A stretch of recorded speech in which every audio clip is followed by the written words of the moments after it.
everyone, welcome back. I wanted to talk today about three sort of extended techniques that Kagel uses in his piece Schattenklänge, and we're literally just going to talk about the first three bars of the third movement.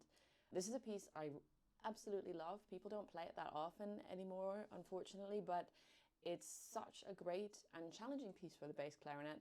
And something that I think he does really well, especially in these first three bars of the third movement, is the kind of seamless integration of different extended techniques for the bass clarinet.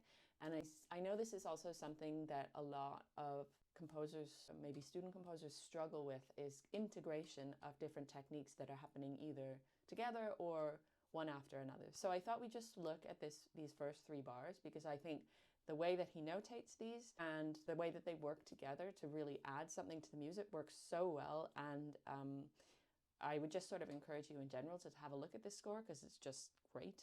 And okay, let's do it. So he's got a kind of slow waltz feel, and the three techniques that he's using here are a slap tongue, a little portamento, and some double tonguing. And I think in particular the double tonguing is so well written, and so it makes it so easy for the bass clarinetist, because we tend to learn double tonguing quite late as clarinetists. It's not necessarily a sort of standard technique, although it's becoming more and more so the case that we do learn that.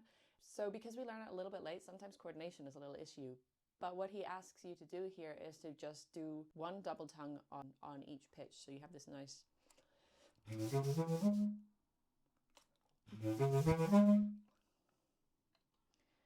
And then the other thing he's doing is combining slap tongue with these little portamenti. And in this register on the bass clarinet, it's not really possible to do a massive bend or to do a proper glissando. It's really, there's a lot of key work in the way, and in order to have really large glissandi in the bass clarinet, you really need to look at kind of the higher registers. But using a very kind of subtle addition or sliding off of keys, we can get these nice portamenti. So he does one on the low C, which works really well. I'm just kind of sliding my finger off of the low C key there, and it works really nicely. He also has one going upwards from an A flat and downwards. Both work really well, and I'm really just sliding keys. And if you were to do any more portamento than that, in terms of how big the interval is, it wouldn't really work, because then I've got to slide multiple keys and we're likely to get something in the way. So for example,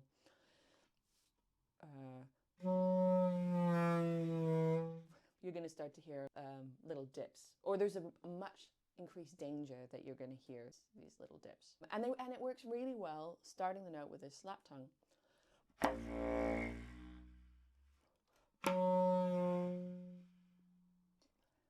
So here the slap tongue is just acting like any other clarinet articulation. It's just how we're starting the note, and then we kind of carry on. And so altogether the passage works beautifully.